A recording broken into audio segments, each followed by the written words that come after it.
I had an affair. I cheated on my husband 3 times before my lover, and I got careless and got caught.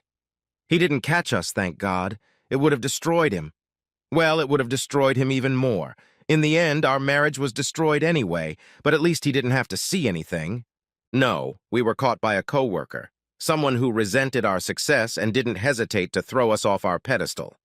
Not that I was looking for this to happen myself. My therapist finally made me realize that nothing just happens. You make choices every day of your life, and the consequences change your life from that point forward. She taught me that a person makes choices whether they realize it or not. That's how I had my affair. I wish I could say I was drunk or on drugs, but the first time I had 3 glasses of wine the whole evening. He was very nice looking, and we had been lightly flirting with each other for almost a year. We happened to work on the same team and often did projects together.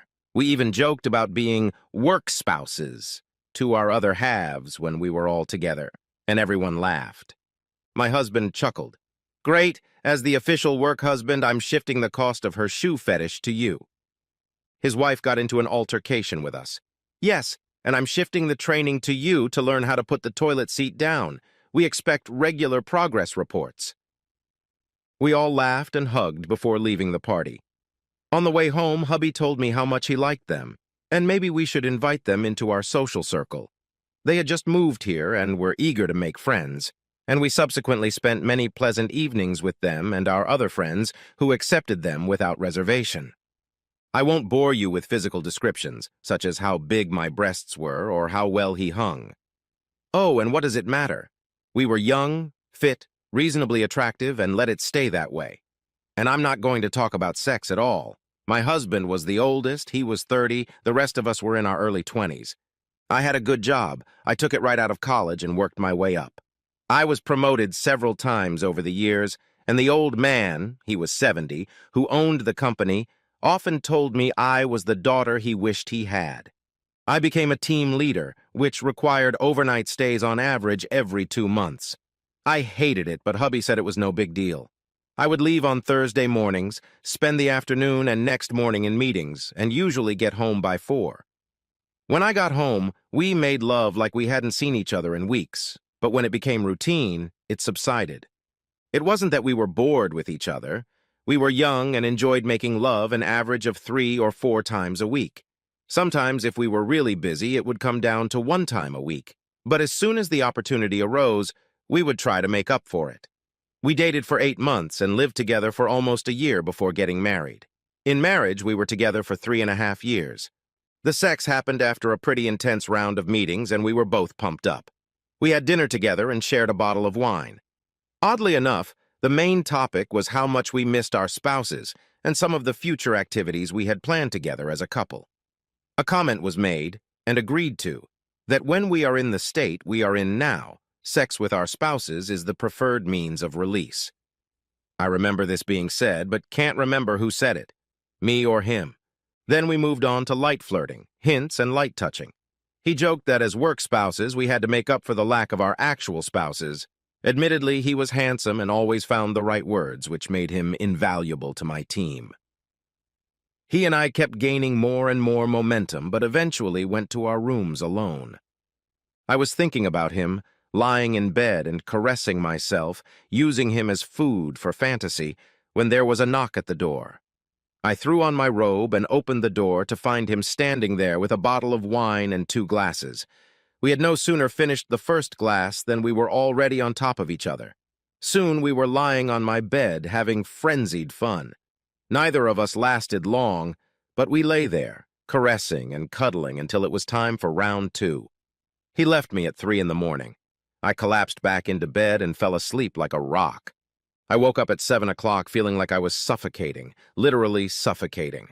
I had cheated on my husband.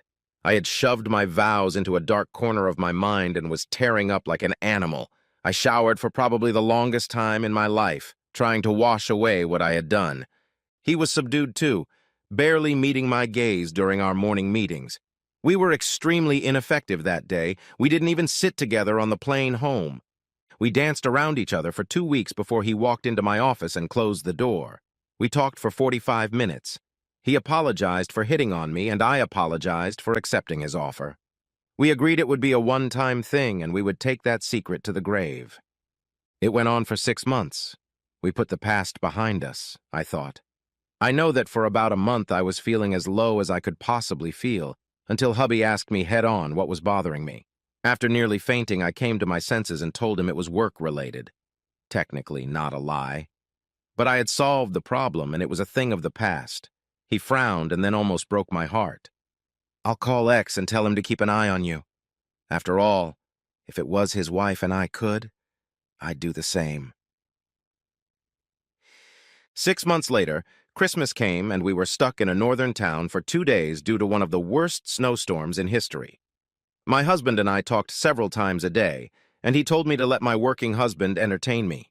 He told me that he and Mrs. X were going to go to the theater together for a play that I had been looking forward to all year. He realized I was upset. If it bothers you, we're not going. I'll give the tickets to her. Maybe her sister will go. I recovered enough to tell him it was okay, but he had to give me a big surprise next Christmas. He agreed and said he was already working on it.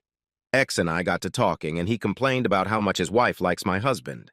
She always says, "Look how attentive he is. It must be nice to be treated like a queen." Did I tell you about the delicate necklace he bought her just because he saw it and thought how it suited her? I unconsciously rubbed the necklace, smiling at the joy it gave me. It was a complete surprise, not a birthday, not Christmas, just because a sensual neck like yours deserves this. It will emphasize the smoothness and perfection of your skin. He wasn't perfect. He had minor imperfections that annoyed me to no end. Then I saw other couples in our group, how the women envied me and the men either admired him or were disgusted because he held the bar so high. Then I would just smile and squeeze his hand tighter. We ended up getting drunk and partying for 2 days. We were still going at it when my hotel room called to say the airport was open and we could go home. We showered together, got on the plane together, and vowed that while we enjoyed ourselves immensely, it would never happen again. 4 months later, we were caught. I know you want to know about the sex. It was sex between 2 young, healthy adults. Yeah, it was good. Was it worth paying for? No. Without going into detail, the consequences were enormous. My boss called us both in separately. When he saw me, he almost cried. "I can't tell you how disappointed I am in you. You were the best of the best. I always admired your marriage. I thought it was very similar to mine when my wife and I first started our journey together. Do you still have a husband?" I nodded, not trying to hide my tears. Yes, I was still married, even though I hadn't seen my husband in 2 weeks. Good. He was a wonderful man. I hope in his heart he forgives you. I have to protect my business and I can't be as lenient. You are still working, but your days as a team leader are over. You will never travel representing this company again, nor will you represent it publicly. Do you understand? I nodded, grateful that I still had a job. However, I knew my days at his company were numbered. My star would never rise higher than it did now. Somewhere halfway there, I'd have to dust off my resume and hope he'd give me a reasonable recommendation. Things didn't go so well for X. He quietly walked away in exchange for a reasonable recommendation. I was sure it was carefully written. Mr. X has excellent communication skills, works well with others, blah, blah, blah. However, I knew that if any of my boss's friends thought about hiring him, the quiet words would pass muster and old, boyish connections would come into play. I truly believed that if we talked, we would both apologize for ruining each other's lives. But we didn't. Our bosses and spouses made sure of that. My husband, from whom I never once heard him raise his voice, told X unequivocally that when he finally found him, he would wish he had killed him, because from then on his life would be miserable and painful. X believed him and left for parts unknown as soon as his divorce was finalized. He left behind a devastated wife and a 5-year-old son. I think it took her years to come to her senses. It was 8 years before she remarried, to an older man who cared for her and her son. He asked his son what kind of car he would like for his 16th birthday, and broke down when the boy told him that more than a car, he appreciated the use of his last name. So, with the stroke of a pen, X was cut out of his life forever, and his new father, despite his mother's objections, gave him a first-class sports car. After leaving, X never saw his son again, although his wife tried to find him to remind him that she had divorced him and their son had not. I found my life suddenly divided into segments, eras, if you will. There was my BTA life, before the affair, and my ATA life, after the affair. I remember that BTA was full of light and happiness, and ATA was full of grayness and despair. Thankfully, the ATA didn't last as long as the BTA. Then it was time to pick a side. Other couples in our usually tight circle had broken up, and those left behind didn't know how to feel about it. Who would we invite to barbecues, parties, and visits? Gone were the casual flirtations and hints, afraid it would bring back horrible memories for those who were still around. I was even glad when we sold the house and went our separate ways. I'm sure other couples breathed a sigh of relief, just not in front of us. The women in the circle were sympathetic to my distress, offering me support and making sure I didn't get too close to their husbands. After all, I'd already ruined one happy marriage, and it wasn't worth tempting fate. Things were even worse with X. The men were supportive of me, but also made sure he never came close to being intimate with their wives. Man and Mrs. X were much more supportive.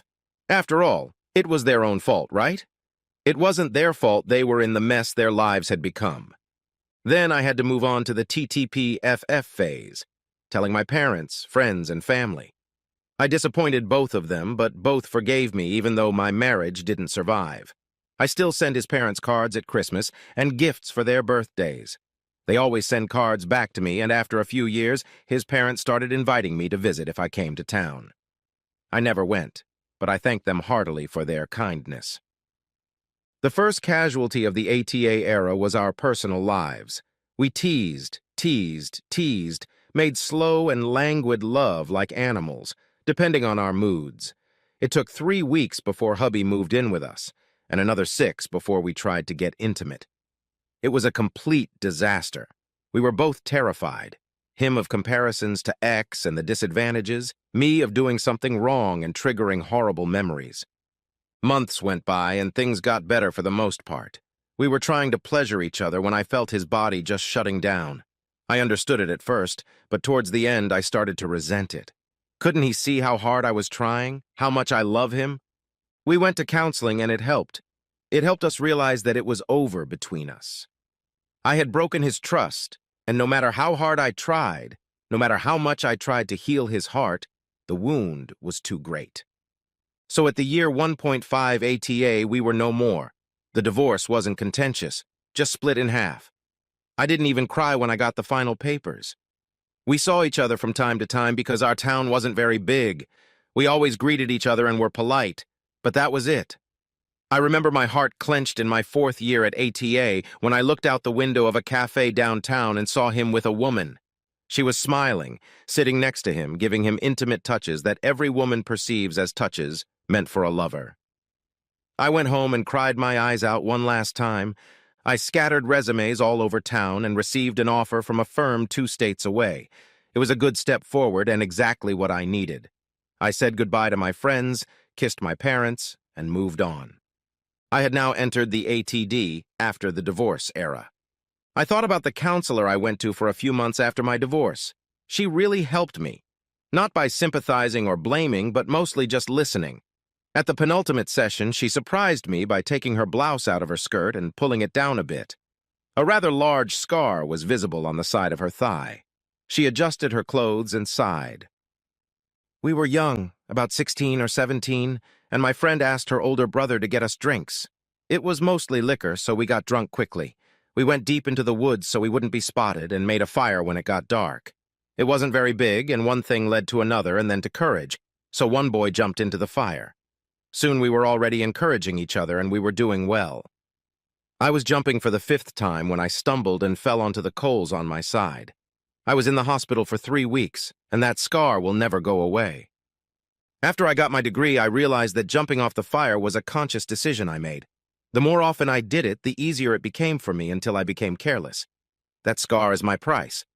What I'm trying to say is that you made a conscious decision to have sex with a man outside of marriage. And when nothing happened, when you realized you could get away with it, you did it again and again until you got caught.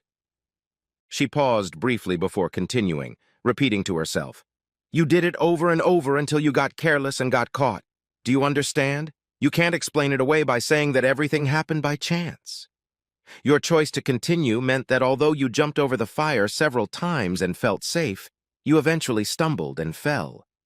The scars you carry are inside you and they will never go away, but they will fade over time. The next time you have to make a choice, remember to scratch your scars. I thought about it a lot over the next week before I realized she was right. I could blame it all on X. He showed up at my door, but he didn't force me in, and everything that happened once the door closed behind him was a mutual decision. Just like the subsequent times were a simple decision on my part. And here I am, divorced for 4 years now. I found out through relatives that hubby had found a new one. They had been married for a year and had a son.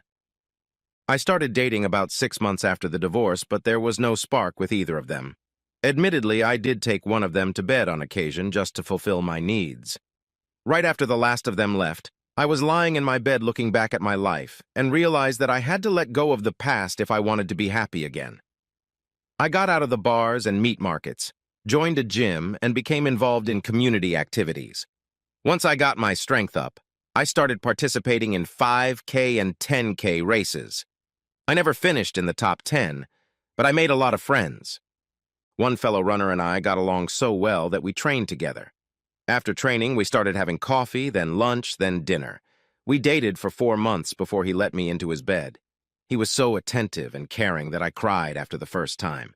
After 4 months, we were already together, and he hinted that he wanted to take things to a higher level when I told him why I was single. I wanted him to see me for who I was before and who I am now. I assured him that I had been faithful to him from the first date, that the mistakes I had made in the past were just that, mistakes.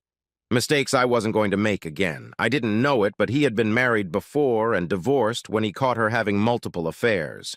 In his mind, once a cheater, always a cheater, was written in stone, and the relationship died. I grieved for a while, but then moved on with my life. The next year I learned that God had indeed forgiven us of our sins. More importantly, I found a man who was able to forgive mine. He was 7 years older than me, but he was slim and trim. We met at a race, and we both crossed the finish line at the same time. I was so happy to have finished that I did a victory dance, lost my footing on the uneven pavement, ran into him, and we both fell. Instead of being upset, he laughed. I landed on top of him, and we ended up nose to nose for a minute. I tried to apologize, and he grinned. You know, if you wanted my attention, you could have smiled, maybe flirted a little. Attacking me was a little too much. However, I'll forgive you at dinner tomorrow night. I hope you like French food. He handed me a business card from his gym bag. Give me a call and let me know what time would suit you. It's a bit of an upscale establishment, so wear a nice dress. I was still trying to form coherent words when he cupped his palms around my face and kissed my cheek gently. Then, he walked away. My running buddies laughed hysterically. That didn't take long, did it? If I'd known that grabbing a man would get him interested, I would have smacked that pretty boy back the first time he stopped by my place. Good girl. Did you know he's number 4 on the city's most desirable bachelor list? No? Well, good luck. The restaurant lived up to its name. He was casually but strictly dressed, must have been in very expensive clothes, and his tie was pure silk. I was wearing my best dress, which I had purchased at a huge discount because the hem was torn. One of my hobbies was sewing, so I repaired the rip by cutting it out and raising the hemline a little more than an inch. I thought it emphasized my legs, and I must have been right, judging by the way my date was looking at them. The date went well, as did all the subsequent ones that followed over the course of 8 months. He was trim, attractive, and I had lustful thoughts I hadn't experienced in years. It was more than just lust. It was growing into love. I hadn't felt this happy after making love since before the VTA. It broke my heart, but I was honest. He listened to me, handed me tissues, and stroked my shoulder while I cried. I tried to gauge his facial expression, and he seemed a little amused. I understand if you don't want to see me. I don't mind telling you that I've developed strong feelings for you, and that if you continue to date me and things go further, I'll sign any document, except any prenup you offer if it means being with you. He hugged me gently. I know all about your former marriage and affair. Yes, I investigated you, Invaded your privacy. Understand? I was in love with you and couldn't understand why such a beautiful and desirable woman was still single. So, you made a terrible mistake. But you seem to have accepted the responsibility and the price that comes with it. And that's very important to me. He stood up, walked to his home office, and returned with a small box and a large envelope. He held out the envelope first. Read this, if you don't mind opening the box. I reread the papers in the envelope twice before asking for a pen. I signed in all the places indicated and handed it back to him. I had just signed a contract that said I was on a 20-year probationary period. But if I met all the requirements, it would be canceled at the end of the term. There was only one clause in the contract. I must be a faithful and devoted wife. I dropped the box on the coffee table twice before I opened it and cried as I put the ring on my finger. That's how I entered the HEA era. Happy to no end. I didn't deserve it, but I learned to live with it and made sure he knew I would never let him down. I recently returned home for a high school reunion and found myself in the company of my ex and his wife. The relationship was strained at first, but it had been 15 years. We ended up having a frank conversation. I apologized one last time. He accepted them and said he had forgiven me long ago because the anger and hurt was too much to carry around. I told him that it had taken me more than a few years to forgive myself, but I had finally done it. We spent the rest of the evening talking and showing pictures of our children. We had two, both girls, and they had 3 boys. That's the moral of the story. Sometimes good people do stupid things. Even if they didn't mean it, even if they don't get caught, it will haunt them for the rest of their lives. There will always be a voice in the back of their brain saying, what if this is the day they find out? I was arrogant because I truly believed in the depths of my lizard brain that if I got caught, hubby would forgive me. You can all see how well that worked out.